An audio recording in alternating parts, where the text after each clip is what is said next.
सर्वेभ्यो नमो नमः। स्वागत है डॉक्टर वैशाली जी, वक्तव्य प्रस्तुत कीजिए। जी जी। ओम अस्मद्गुरुभ्यो नमः। अस्मत्परम गुरुभ्यो नमः।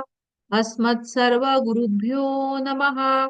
श्री राधा कृष्णाभ्यां नमः। नमः श्रीमते रामानुजाय नमः। लंबोदरं परमसुन्दरमेकदन्तं पीताम्बरं त्रिनयनं परमं पवित्रम् उद्यद्दिवाकरनिभोज्ज्वलकान्तिकान्तं विघ्नेश्वरं सकलविघ्नहरं नमामि। शरीरं स्वरूपं ततो वः कलत्रं यशश्चारुचित्रं धनं मेरुतुल्यं मनश्शयिनलग्नं श्रीगुरुरङ्घ्रिपद्मे ततः किं नारायणं नमस्कृत्यं नरं चैव नरोत्तमं देवीं सरस्वतीं व्यासं ततो जयमुदीरयेत्। जयतु देवो देवकी नन्दनोऽयं जयतु कृष्णो वृष्णिवंशप्रदीपः। जयतु मेघः श्यामलकोमलाङ्गं जयतु पृथ्वीभारनाशो मुकुन्दः। कृष्णत्वदीयपदपङ्कजपञ्जरान्ते अद्यैव मे विशतु मानसराजहंसः। प्राणप्रयाणसमये कफवातपित्तैः कण्ठावरोधिनौ विधौ स्मरणं कुतस्ते। बर्हापीडं नटवरवपुः कर्णयो कर्णिकारं बिभ्रद्वास कनककपिशं वैजयन्तीं च मालाम्। रन्ध्रान् वेणोरधरसुधया पूरयन् गोपवृन्दैः वृन्दारण्यं स्वपदरमणं प्राविशद्गीतकीर्ति। करारविन्देन पदारविन्दम् मुखारविन्दे विनिवेशयन्तम् वटस्य पत्रस्य पुटे शयानं बालं मुकुन्दं मनसा स्मरामि। रामाय रामभद्राय रामचन्द्राय वेधसे रघुनाथाय नाथाय सीताया पतये नमः। अञ्जनानन्दनं वीरं जानकी शोकनाशनं कपीशमक्षहन्तारं वन्दे लङ्काभयङ्करम्। मूकं करोति वाचालं तमहं वन्दे परमानन्दमाधवम्। भक्ति भगवन्त गुरु चतुर्नाम वपु इनके पद वंदन किए दे। स्यमंतक मणि की कथा। श्री शुकदेव जी कहते हैं, परीक्षित, सत्राजित ने श्री कृष्ण पर झूठा आरोप तथा कलंक लगाया। फिर अपराध का प्रायश्चित्त करने के लिए समंतक मणि के साथ साथ अपनी पुत्री सत्यभामा का विवाह करवा दिया। राजा परीक्षित पूछते हैं, सत्राजित कौन था, उसे समंतक मणि कहाँ से प्राप्त हुई और अपनी पुत्री का विवाह श्री कृष्ण के साथ क्यों किया। श्री सुखदेव जी कहते हैं, परीक्षित, आसीत् सत्राजितः सूर्यो भक्तस्य परमः सखा प्रीतस्तस्मै मणिं प्रादात् सूर्यस्तुष्टः समन्तकम्। सत्राजित भगवान भास्कर का परम तेजस्वी भक्त था। उसकी भक्ति से प्रसन्न होकर भगवान भास्कर ने उसे समंतक मणि प्रदान किया। वह समंतक मणि प्रतिदिन 8 भार स्वर्ण प्रदान करती थी। सत्राजित उसे पहनकर ऐसा लगता मानो स्वयं भगवान भास्कर ही आकाश से नीचे उतरकर चले आए हैं। उस मणि को धारण कर जब सत्यराजित द्वारिका पहुंचा, तब द्वारकावासियों ने देखा मानो साक्षात भगवान भास्कर ही चले आ रहे हैं। नगर वासियों ने भगवान कृष्ण को सूचना दी कि साक्षात सूर्य भगवान आ रहे हैं। श्री कृष्ण ने कहा, यह सूर्य नहीं सत्राजित है, जो समंतक मणि के प्रभाव से चमक रहे हैं। श्री शुकदेव जी कहते हैं, परीक्षित, वह मणि प्रतिदिन 8 भार स्वर्ण प्रदान करती थी।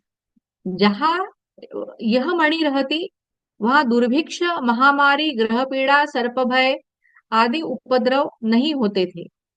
एक बार भगवान श्री कृष्ण ने सत्राजित से कहा, यह मणि महाराज उग्रसेन को दे दीजिए। किंतु सत्राजित ने भगवान की आज्ञा नहीं मानी। एक दिन सत्राजित का भाई प्रसेन उस मणि को धारण कर शिकार खेलने के लिए गया। वहां एक शेर ने प्रसेन को मार डाला और उस मणि को मुंह में दबाकर जाने लगा। उसी समय वृक्षराज जाम्बवान ने उस सिंह को मारकर मणि स्वयं ले ली और गुफा में प्रवेश कर अपने बच्चों को खेलने के लिए दे दिया। जब अधिक समय व्यतीत होने के पश्चात प्रसेन नहीं आया, तब सत्राजित बहुत दुखी हुआ। उसने निश्चय किया कि श्री कृष्ण ने ही प्रसेन को मारकर समंतक मणि ले ली होगी।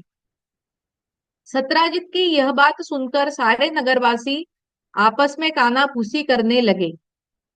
जब भगवान श्री कृष्ण ने यह सुना कि यह मिथ्या आरोप उन पर लगा है, वह तुरंत ही कुछ सैनिकों के साथ प्रसेन को देखने के लिए वन को गए। वहां खोजते खोजते सैनिकों ने देखा कि एक स्थान पर प्रसेन तथा उसका घोड़ा मृत अवस्था में है। पास में ही सिंह के पैरों के चिन्ह भी है। उन्होंने उस चरण चिन्ह का पीछा किया तो सिंह को भी मरा हुआ पाया। आगे रीछ के पैरों के चरण चिन्ह दिखाई दिए। श्री कृष्ण ने अपने सैनिकों को गुफा के बाहर ही रोक दिया। भगवान श्री कृष्ण ने जैसे ही गुफा में प्रवेश किया तो उन्होंने पाया कि कुछ बालक समंदक मणि से खेल रहे हैं। गुफा में एक अपरिचित मानव को देखकर वह बालक परम बलवान वृक्षराज जांबवान क्रोधित हो गया और वहां चला आया। भगवान श्री कृष्ण और वृक्षराज जांबवान में घनघोर युद्ध आरंभ होने लगा। दोनों के बीच 27 दिनों तक घनघोर युद्ध होता रहा। 28वें दिन श्री कृष्ण ने एक मुष्टिका का प्रहार किया तो वृक्षराज जांबवान की हड्डियां टूटने लगी। वह समझ गए कि यह जगत के आदि कारण साक्षात नारायण ही है। जाने त्वाम सर्वभूतानां प्राण ओजः सहो बलम विष्णुम पुराण पुरुषम प्रभ विष्णु मधीश्वरम।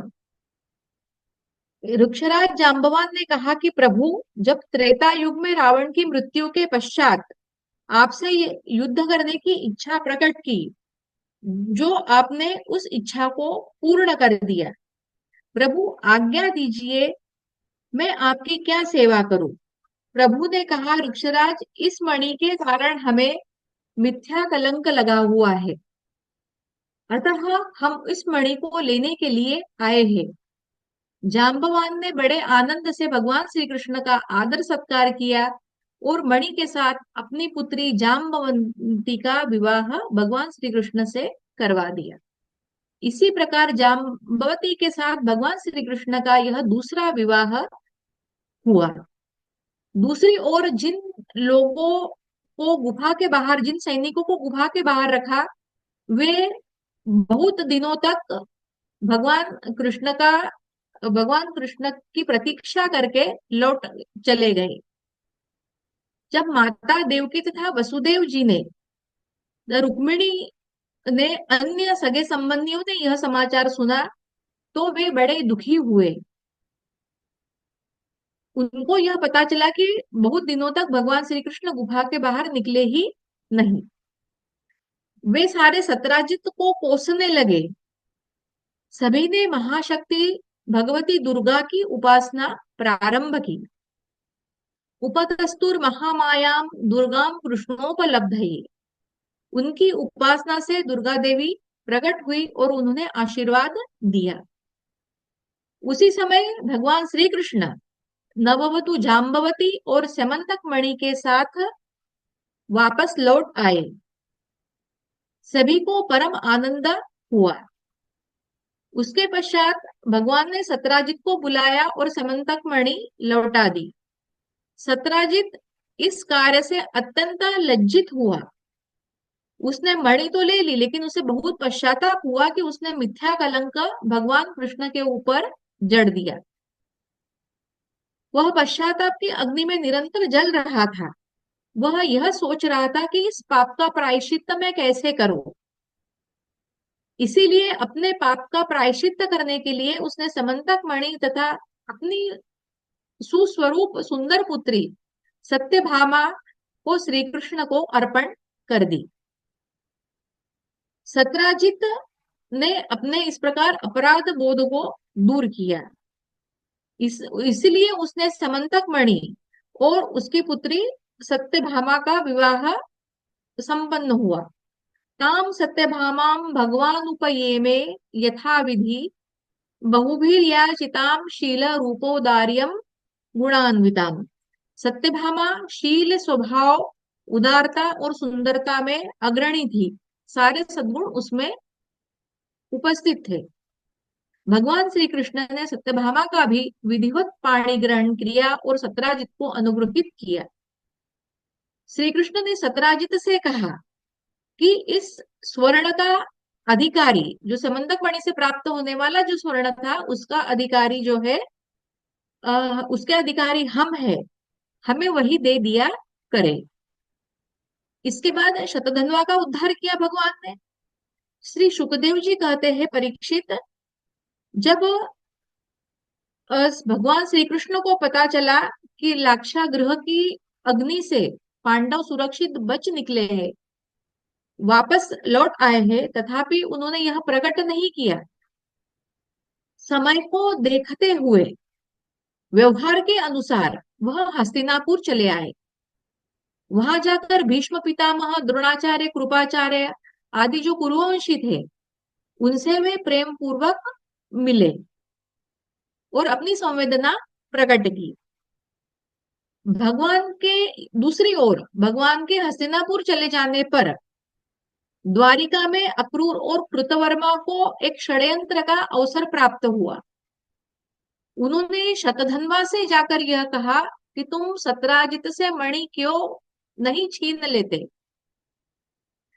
सत्राजित ने अपनी कन्या का विवाह करने का वचन हमें दिया था, परंतु उसने अब हम लोगों का तिरस्कार करके श्री कृष्ण के साथ अपनी पुत्री का विवाह करवा दिया।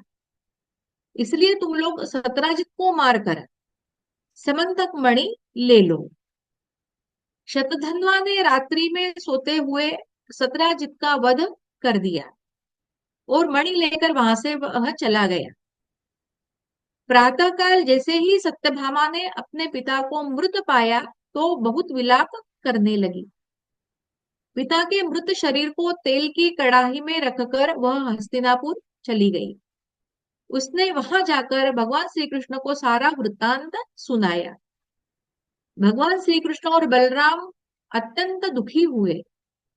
इसके बाद श्री कृष्ण सत्यभामा के साथ हस्तिनापुर से पुनः द्वारिका की ओर लौट आए। जब शतधन्वा ने सुना कि श्री कृष्ण द्वारिका लौट आए हैं, तब वह बहुत डरकर अपने प्राणों को बचाने के लिए भाग गया। श्री कृष्ण और बलराम ने शतधन्वा का पीछा किया। श्री कृष्ण और बलराम ने एक उपवन में उसका घोड़ा पाया। जब शतधन्वा उस घोड़े को भी छोड़कर भाग गया, भगवान कृष्ण उसके पीछे पीछे चले गए। इस प्रकार भगवान कृष्ण ने अपने सुदर्शन चक्र से शतधन्वा का सिर धड़ से अलग कर दिया और इस प्रकार शतधन्वा का भी प्राणांत हो गया। किंतु जब वह मणि शतधन्वा के पास नहीं मिली, तब श्री कृष्ण ने बलराम से कहा, इसमें संदेह नहीं है कि शतधन्वा ने वह मणि किसी और को प्रदान कर दी है। बलराम ने कहा कि अब तुम द्वारिका जाओ और मैं मिथिलापुरी जा रहा हूं। बलराम जी मिथिलापुरी चले गए। दूसरी ओर अक्रूर और कृतवर्मा ने जब यह सुना कि शतधन्वा मारा गया है, तब दोनों भयभीत होकर काशी भाग गए। अक्रूर जी के द्वारा द्वारिका से भगवान श्री कृष्ण ने अक्रूर जी को संदेश भिजवाया कि अक्रूर जी, हमें पता है कि समंतक मणि आपके ही पास है। दूसरी ओर द्वारिका में अनेक प्रकार के अनिष्ट होने लगे, क्योंकि समंतक मणि जहां रहती वहां तो किसी प्रकार की दुर्भिक्ष होने की संभावना नहीं है। किंतु जब द्वारिका से ही वो समंतक मणि चली गई तो वहां अनेक प्रकार के नाना विघ्न उत्पन्न होने लगे। इसी प्रकार अक्रूर जी को संदेश भेजकर भगवान श्री कृष्ण ने कहा कि आप मणि का सदुपयोग कर रहे हैं, यज्ञ अनुष्ठान भी कर रहे हैं, तो यह सामर्थ्य जो है आप उस मणि को रखिए। किंतु जब अक्रूर जी ने यह पाया कि समंतक मणि रखने का सामर्थ्य केवल भगवान श्री कृष्ण में ही है, किसी अन्य में नहीं है, यह अक्रूर जी ने जान लिया। सर्वशक्तिमान सर्वव्यापक भगवान श्री कृष्ण का तथा उनके पराक्रमों का यह आख्यान समस्त पापों का, अपराधों का और कलंकों को धोने वाला है। जो इसे पढ़ता है, सुनता है अथवा स्मरण करता है, वह सभी प्रकार के पापों से मुक्त हो जाता है, अपकीर्ति से भी मुक्त हो जाता है, उसे भगवान के चरणों की प्राप्ति होती है। आख्यानम पठति शृणोत्यनुस्मरेद्वा दुष्कीर्तिम दुरितम अपोह्य याति शांतिम। इस प्रकार अक्रूर ने भगवान श्री कृष्ण को पुनः समंतक मणि प्रदान कर दी। इसके बाद है भगवान कृष्ण के अन्य विवाहों की कथा। श्री सुखदेव जी कहते हैं कि परीक्षित, यह तो हुई भगवान के श्री कृष्ण के 3 विवाह की कथा। उनका चौथा विवाह कालिंदी के साथ हुआ। जब भगवान श्री कृष्ण को यह पता चला कि पांडव और लाक्षागृह से जीवित निकले हैं, तब वह पांडवों से मिलने के लिए हस्तिनापुर आए। पांडवों ने श्री कृष्ण का स्वागत सत्कार किया। वे सारे आनंद मग्न हो गए। पांडवों के आग्रह पर भगवान श्री कृष्ण कुछ दिन वहां रहे। श्री कृष्ण और अर्जुन एक दिन रथ पर सवार होकर नगर भ्रमण के लिए निकल पड़े। उसी समय अर्जुन को बहुत तीव्र प्यास लगी। वे यमुना के किनारे गए। यमुना जी में हाथ पैर धोकर निर्मल जल का पान किया।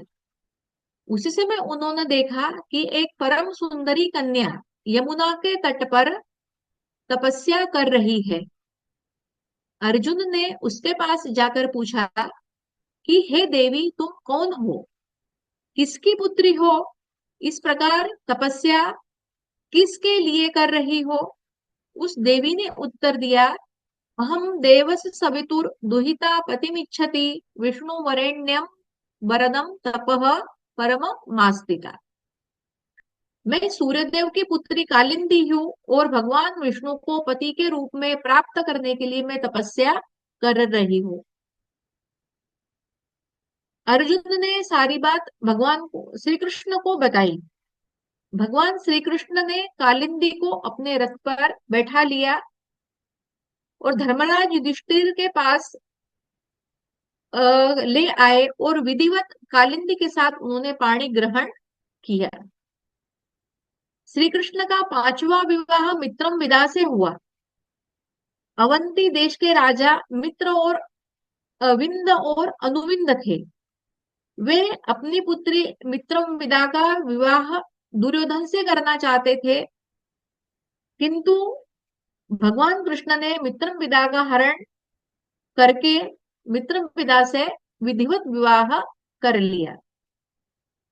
भगवान श्री कृष्ण का 6वां विवाह कौशल देश के राजा नग्नजीत की पुत्री सत्या से हुआ। उसका एक नाम नागनजीती भी था। राजा ने यह शर्त रखी कि जो 7 दुर्दांत बैलों को एक साथ बांध दे या जीत ले, तो वह अपनी पुत्री सत्या का विवाह कर देगा। भगवान श्री कृष्ण ने उस दुर्दांत 7 बैलों को एक साथ बांधकर अपने अद्भुत पराक्रम का प्रचिति अपने अद्भुत पराक्रम की प्रचिति दिखाई और नागनजीती से विधिवत विवाह कर लिया। भगवान कृष्ण का 7वां विवाह भद्रा से हुआ। यह श्री कृष्ण की बुआ श्रुतकीर्ति, जो कैकेयी देश में ब्याही गई थी, उनकी कन्या भद्रा थी। उनके भाई संतरदन ने स्वयं ही श्री कृष्ण के रूप, सौंदर्य और पराक्रम के आदि गुणों को देखते हुए भद्रा का विवाह करवा दिया। मद्र देश के राजा लक्ष्मणा का विवाह भगवान श्री कृष्ण से हुआ। भगवान श्री कृष्ण ने एक स्वयंवर में लक्ष्मणा का हरण कर लिया और विधि पूर्वक उनका विवाह कर लिया। इस प्रकार भगवान श्री कृष्ण के 8 विवाह हुए। बोलिए कृष्णचंद्र भगवान की जय। भौमासुर का उद्धार तथा 16,100 राजकन्याओं के साथ भगवान का विवाह। श्री सुखदेव जी कहते हैं, परीक्षित, यह तो हुआ भगवान के 8 विवाह का वर्णन। इसके अलावा भगवान श्री कृष्ण के 16,100 और विवाह हुए। उन परम सुंदरियों को वे भौमासुर को मारकर बंदी गृह से छुड़ा लाए थे। श्री सुखदेव जी कहते हैं, हे राजन, भौमासुर नाम का असुर बड़ा बलवान था। उसने अपने कारागृह में 16,100 राजकुमारियों को बंदी बनाकर रखा था। भौमासुर ने वरुण का छत्र, माता अदिति के कुंडल और मेरु पर्वत पर स्थित देवताओं का मणि पर्वत नामक स्थान छीन लिया था। देवताओं ने जब भौमासुर की अत्याचार की कथा सुनाई, तब भगवान श्री कृष्ण ने सत्यभामा के साथ गरुड़ पर सवार होकर भौमासुर की राजधानी प्राग ज्योतिषपुर गए। वहां जाते ही उन्होंने अपना पांचजन्य शंख बजाया। पांचजन्य शंख की ध्वनि प्रलयकालीन बिजली के समान थी। उस ध्वनि को सुनते ही मूर नामक दैत्य उनसे युद्ध करने के लिए आया। भगवान श्री कृष्ण ने उसका संहार कर दिया और मूर दैत्य के मारे जाने पर उसके ताम्र आदि 7 पुत्र युद्ध करने के लिए आए। भगवान श्री कृष्ण ने उन सबका भी संहार कर दिया। सबके मारे जाने पर भौमासुर स्वयं युद्ध करने के लिए चला आया। उसने श्री कृष्ण पर भिन्न भिन्न प्रकार के अस्त्र शस्त्रों को चलाया। भगवान श्री कृष्ण ने सुदर्शन चक्र से भौमासुर का सिर काट दिया। भौमासुर पृथ्वी पर गिर पड़ा। उसे देखकर भौमासुर के सगे संबंधी शोक प्रकट करने लगे। साधुगण हर्षित होने लगे। देवता पृथ्वी पर पुष्पों की वर्षा करने लगे। तब पृथ्वी देवी आई और उसने श्री कृष्ण के गले में वैजयंती माला पहनाई। माता अदिति के कुंडल, वरुण का छत्र, एक महामणि प्रदान की। इसके पश्चात पृथ्वी देवी ने श्री कृष्ण को प्रणाम करके प्रार्थना की, नमस्ते देव देवेश शंख चक्र गदाधर भक्तेच्छोपात्रूपाय परमात्मन नमोस्तुते। पृथ्वी देवी ने कहा, प्रभु, यह भौमासुर का पुत्र भगदत्त भयभीत है। श्री कृष्ण ने भगदत्त को अभय प्रदान किया और उसके महल में प्रवेश किया। वहां जाकर भगवान श्री कृष्ण ने देखा कि भौमासुर ने बलपूर्वक 16,100 राजकुमारियों को बंदी बनाया था। जब राजकुमारियों ने भगवान श्री कृष्ण को देखा तो श्री कृष्ण ही पति के रूप में प्राप्त हो ऐसी कामना की। तब श्री कृष्ण ने उन राजकुमारियों को पालकियों से द्वारिका भेज दिया। तब और सत्यभामा के साथ देवराज इंद्र की नगरी अमरावती पहुंच गए। देवराज इंद्र ने अपनी पत्नी इंद्राणी के साथ भगवान श्री कृष्ण का यथायोग्य सत्कार किया और लौटते समय सत्यभामा की प्रेरणा से कल्प वृक्ष उखाड़कर अपने पास में रख लिया। दूसरी ओर इंद्र युद्ध पर उतरकर आ गए।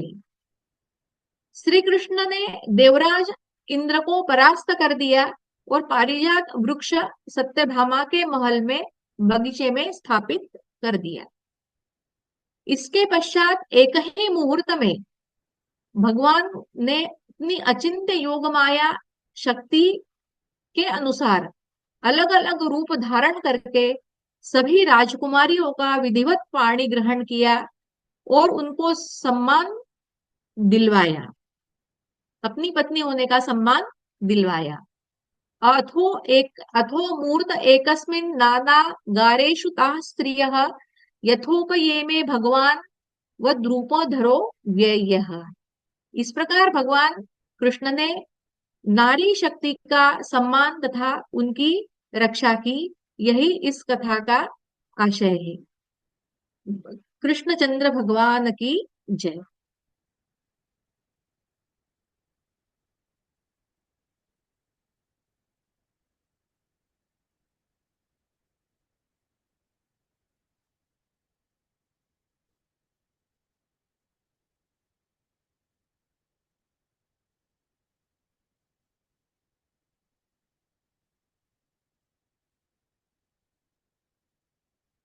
हाँ, राधे राधे डॉक्टर वैशाली जी। जी जी जी गुरु जी, कुछ कमी है इसमें? ठीक है, ठाकुर जी कृपा बनी रहे।